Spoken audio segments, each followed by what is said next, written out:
नमस्कार, आप देख रहे हैं वीके न्यूज और मैं हूं आपके साथ शालिनी झा। आइए नजर डालते हैं आज की 10 बड़ी खबरों पर।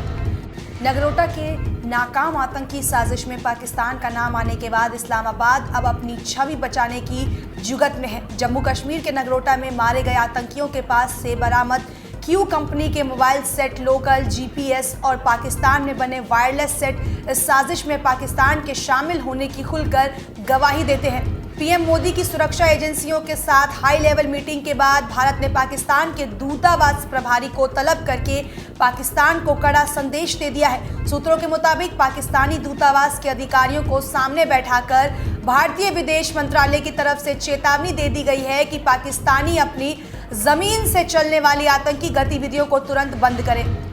कोरोना संकट के बीच शुरू हुए 15वें G20 शिखर सम्मेलन में प्रधानमंत्री नरेंद्र मोदी ने कहा कि दूसरे विश्व युद्ध के बाद कोरोना दुनिया के लिए सबसे बड़ी चुनौती है। उन्होंने कोरोना के बाद दुनिया के लिए एक नया वैश्विक सूचकांक का आह्वान किया, जिसमें 4 प्रमुख तत्व शामिल किए गए। भारत में कोरोना संक्रमण की रफ्तार एक बार फिर से तेजी से बढ़ रही है।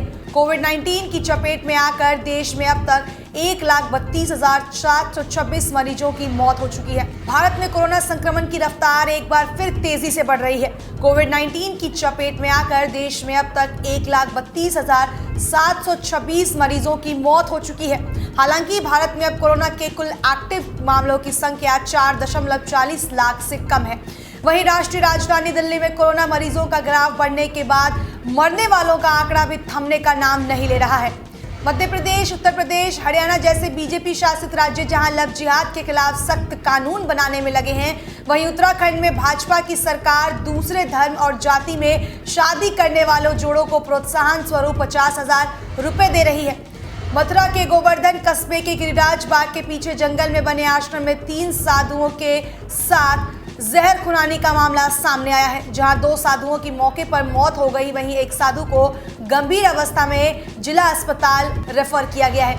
एनसीबी ने कॉमेडियन भारती सिंह के बाद उनके पति हर्ष लिम्बचिया को भी ड्रग्स मामले में गिरफ्तार कर लिया है। इस बात की पुष्टि एनसीबी के जोनल डायरेक्टर समीन वानखेड़े ने की है।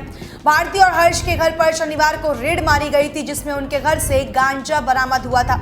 इतना ही नहीं, बताया जा रहा है कि एनसीबी अधिकारियों संग पूछताछ में हर्ष और भारती ने ड्रग्स लेने की बात को स्वीकार किया है।